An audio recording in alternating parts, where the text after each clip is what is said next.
Avant moi je croyais, la série estivale d'une sophrologue hypersensible assumée. Bonjour, je m'appelle Lucie Thédon et je vous souhaite la bienvenue dans ce nouvel épisode. Avant de commencer, je tenais à remercier tous les nouveaux abonnés et les anciens également. Merci pour vos abonnements, vos likes, vos partages. Et n'hésitez pas à m'écrire, vous avez mon adresse mail dans la barre d'infos. Si vous avez des questions, si vous avez des commentaires à faire ou des partages, si vous vous sentez concerné parce que je vous partage et vous décris de mes expériences en tant qu'hypersensible. Alors ce nouvel épisode, je l'ai intitulé « Avant moi je croyais que tout ce que je ressentais m'appartenait ». Et oui, c'est vrai. J'étais plongée dans un monde d'émotions intenses. Cela me fait penser à Maria Montessori qui décrit l'enfant comme un esprit absorbant. Et c'est vraiment comme ça que je vivais, sans le savoir bien évidemment. Dans ce podcast, on va parler d'empathie et de sympathie. L'empathie est l'une des caractéristiques de la personne hautement sensible. Elle accompagne l'émotion intense. C'est la caractéristique double E, émotion et empathie. Évidemment, cette capacité d'empathie n'est pas un privilège de la personne hautement sensible. Cette capacité d'empathie est donnée à tout le monde. Mais comme l'hypersensible a un système nerveux ultra sensible et qui capte de façon très intense, eh bien, celle-ci est amplifiée. Mais avant de commencer, nous allons définir exactement ce qu'est l'empathie et la comparer à la sympathie. Alors, l'empathie, c'est quoi ? L'empathie, c'est la capacité de se mettre à la place de l'autre, à ressentir ce qu'il ressent sans se confondre avec lui. Elle implique une compréhension émotionnelle et cognitive de l'expérience de l'autre, tout en gardant une juste distance. C'est un processus intérieur qui fait appel à l'écoute attentive et profonde, à la reconnaissance des émotions d'autrui, à la conscience de la séparation entre soi et l'autre, tout en gardant la conscience de ce qui est en train de se jouer à l'intérieur de soi-même. Tout ça n'est pas évident. Eh bien moi, je confondais avec la sympathie. Alors nous allons également définir ce qu'est la sympathie. La sympathie, c'est un élan affectif spontané envers quelqu'un, un sentiment de bienveillance ou d'attirance émotionnelle qui pousse à se sentir proche de cette personne.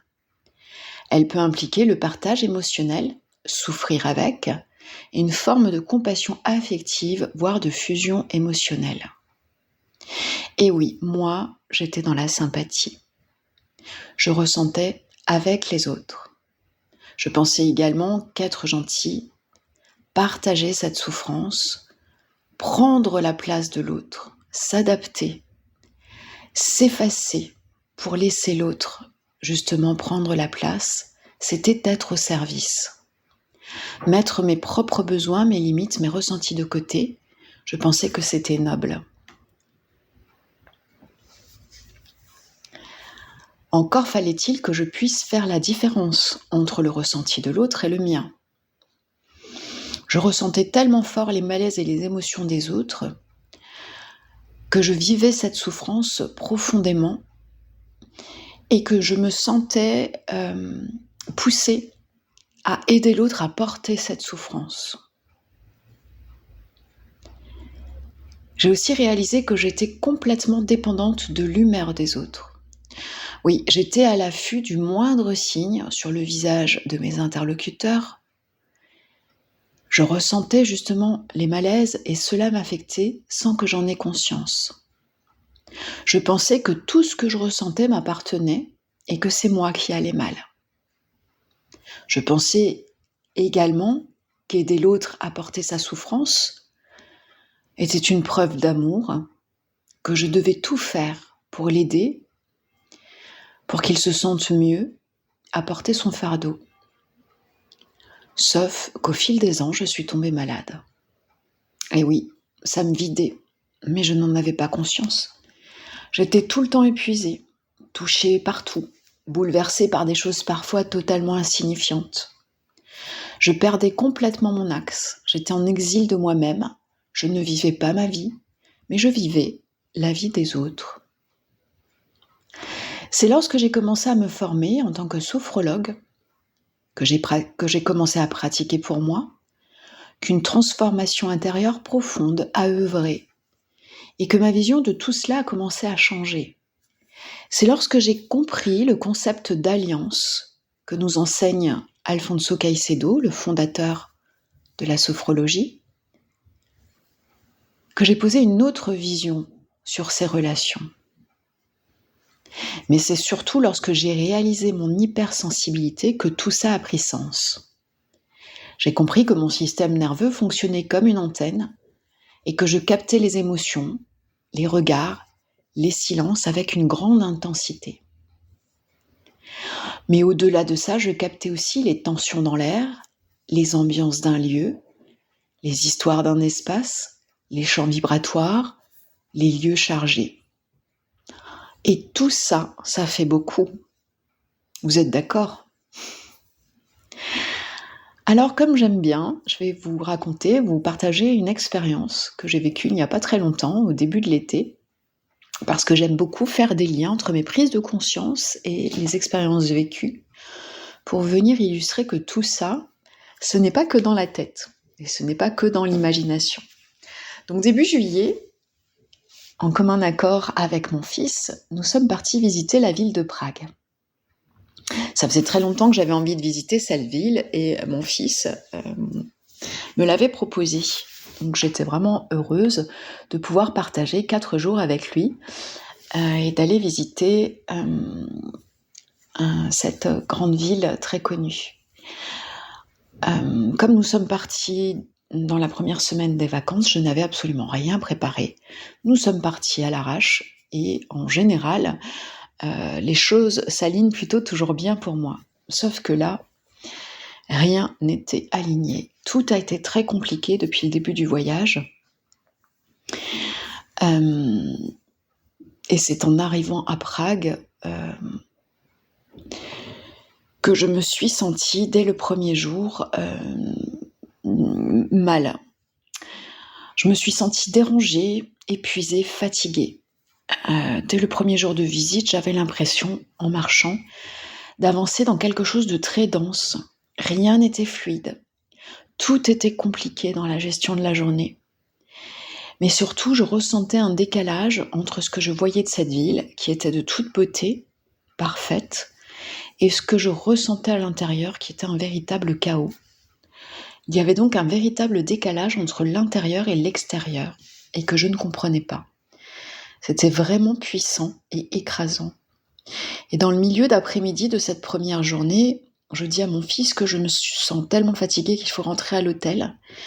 Je peinais vraiment à tenir debout, j'avais des nausées, la tête qui tournait. Il fallait vraiment que je rentre m'allonger. Alors j'avoue que je n'avais fait aucune recherche sur la ville, je connaissais vaguement l'histoire, évidemment marquée par le nazisme et le communisme, mais sans plus. Et en rentrant à l'hôtel, je m'allonge. Alors j'avais mis quand même tout ça sur le compte que c'était la première semaine des vacances, mon année avait été chargée, j'étais fatiguée, le voyage la veille avait été long et lui aussi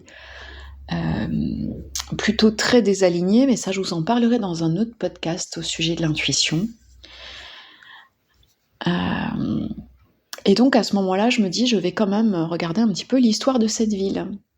Et effectivement, je découvre le passé de la ville, l'histoire, le passé nazi, le passé communiste, les répressions de 1968. Toute cette histoire lourde et pesante. Et c'est là que je réalise qu'en fait, je conscientise que tout se jouait à l'intérieur de moi à mon insu. Alors à quoi ça sert en fait de comprendre ? Eh bien grâce au fait que je conscientise cela, j'ai pu me poser consciemment avec cette prise de conscience et j'ai pu du coup utiliser mes techniques d'ancrage. Techniques d'ancrage, techniques de respiration, ces techniques sophrologiques pour revenir dans mon centre, le retrouver et mettre en œuvre mes bulles de protection et respecter ma biologie, c'est-à-dire cette fatigue, et de passer une nuit ressourçante pour que le lendemain, je puisse revenir et profiter au mieux de ce qui m'est proposé dans cette ville. Et le lendemain, j'ai pu passer une journée tranquille avec mon fils, complètement fluide, parce que j'avais pris conscience de ce qui m'était arrivé. Je réalise alors que dans ces moments, l'empathie est amplifiée. Mais je réalise aussi que cette empathie a besoin d'un cadre, d'une conscience, d'un enracinement. Parce que l'hypersensibilité, c'est comme avoir des capteurs émotionnels ultra réactifs, très fins, puissants, et que d'entrer en lien avec le vivant est vraiment un don, à condition d'en comprendre le langage. Donc, plusieurs conclusions à ce podcast. D'abord, l'empathie, c'est un don, ça j'en suis persuadée, un don à honorer, une capacité à ressentir mais sans se confondre. C'est une écoute, c'est une présence, une vibration qui suppose un ancrage solide en soi, un respect de ses limites et une conscience de ce qui nous appartient ou de ce qui ne nous appartient pas. Mais pour cela, il est utile et nécessaire d'avoir une profonde connaissance de soi. Parce que cette connaissance de soi est vraiment nécessaire, ce dévoilement de la conscience, comme nous l'enseignait Alfonso Caicedo, nous amène à connaître ses besoins, ses limites, à en prendre soin et à savoir quoi faire pour en prendre soin. Sans cela, sans conscience de qui nous sommes, de ce qui nous constitue en tant qu'être sensible ou hypersensible, il est vraiment facile de tomber dans la sympathie, de se laisser happer, engloutir et fondre dans ce qui ne nous appartient pas. Donc cette hypersensibilité conscientisée, bien accompagnée, peut devenir une force intuitive, une boussole intérieure puissante. Personnellement, aujourd'hui, je choisis d'être au service du vivant sans me sacrifier. Je reconnais et j'honore cette sensibilité comme une force, un don, et non plus comme une obligation de m'effacer et de m'oublier pour les autres. Au contraire, aujourd'hui, je peux mettre en toute sécurité mon expérience au service des autres sans m'oublier.